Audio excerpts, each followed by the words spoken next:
Chemical basket में इसने 21 मार्च को 20 day exponential moving average regain किया और उसके बाद आज पहली बार आई थिंक 5 जनवरी के बाद, मतलब technically in this calendar year first time अपने 50 डे एक्सपोनेंशियल मूविंग एवरेज को पार कर रहा है। और ये मेरे को थोड़ा सा उत्सुक कर रहा है कि मैं पूरे के पूरे केमिकल बास्केट को लेकर बात करूं।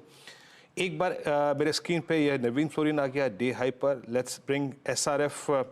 एसआरएफ ये वो स्टॉक है जो कि इस वक्त सबसे सम्मानित मतलब जिसे कहते हैं आई मीन सबसे डिसेंट फेज में है।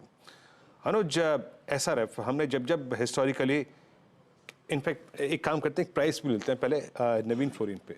नवीन फ्लोरिन मानस 3203, ये कोई ट्रेड पिक करने का जोन हो सकता है क्या मानस? तो देखिए नवीन फ्लोरिन की जहां तक बात है बिल्कुल सही सेटअप है। हाई टॉप हायर बॉटम सब बनने लगे हैं चार्ट्स पे। स्टॉक ने 50 डे मूविंग एवरेज को ब्रीच किया है। आई थिंक अब आपको 3360 के टारगेट के लिए करीब 70 रुपए ऊपर उसके टारगेट के लिए खरीदारी करके चलनी है। करंट लेवल्स पे खरीदारी करिए। स्टॉप लॉसेस 3134 के नीचे रहेंगे। ये कैश लेवल्स मैंने बताया। 3194 पे नवीन फ्लोरिन यहाँ पे स्पॉट किया गया। 3208 3211 बात करते करते हो गया है, याद रखिएगा 5 जनवरी के बाद फर्स्ट टाइम। अनुज, जब भी हमने बात की है केमिकल्स में, सबसे पहले हमने छेड़ा है इस स्पेस के लीडर को या फिर उसको डिस्कशन में इंक्लूड किया है। एसआरएफ सबसे पहले अपना लॉस्ट ग्राउंड रीगेन किया और एक बार फिर से अनुज ऑल टाइम हाई ट्रैजेक्टरी में। क्या ये क्लियर मैसेज है क्या कि इस वीकनेस के दौर में भी अगर आप लीडर्स के साथ परसिस्ट मतलब चलें तो पैसा बन जाएगा? बिल्कुल। और इसमें ना मुझे वही वाली फीलिंग आ रही है जो पिछले साल भी हमने एक केमिकल बास्केट बनाई थी, आपको याद है? हमने कहा था एक केमिकल बास्केट बनाई है, उसमें पैसा बनेगा। उसके बाद उसमें एक बार पैसा बना, फिर करेक्शन आई। मेरे ख्याल से अब वापस वही इशू यहाँ पर हो रहा है। इसके लिए वापस एक बास्केट अप्रोच काम करेगी, क्योंकि केमिकल्स में ना आप या तो आप एक दो जैसे स्ट्रेंथ वाले स्टॉक्स में, हमने आरती इंडस्ट्रीज की बात की थी लगातार 2 क्वार्टर में, या तो आप उन पे जंप ऑन कर लें या फिर आप एक बास्केट बना लें। तो मेरे ख्याल से बास्केट अप्रोच ना हमेशा बेटर रहती है वीरू नॉर्मली ऐसे सेक्टर्स में, क्योंकि इसमें बहुत टफ हो जाता है इंडिविजुअली एक कॉल लेना कि कौन सा किस दिन चलेगा।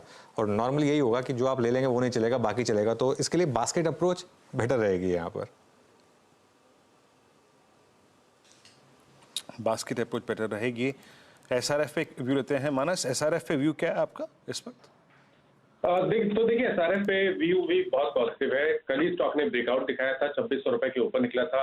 अब जो नया टारगेट है पोजिशनल बेस पे वो 2810 का आता है। 2810 के टारगेट के लिए एक पोजिशनल ट्रेड लेना चाहिए आपको। जो स्टॉप लॉसेस है वो 2590 के नीचे रहेंगे।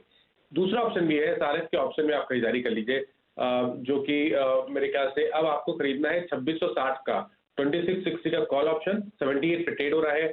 58 के स्टॉप लॉस, 54 के स्टॉप लॉस से आपको इस ऑप्शन में खरीदारी करनी है और 140 रुपए के टारगेट सेट करने हैं। ओके, एसआरएफ रिव्यू आपके यहाँ पे केमिकल बास्केट में मूव आता हुआ। इट्स 22437 निफ्टी पर। निफ्टी में स्विंग आया ऊपर की तरफ, फिर रिजेक्शन आया 22500 पे, जो डिफिकल्ट जोन है, कॉल राइटर्स का जोन है। और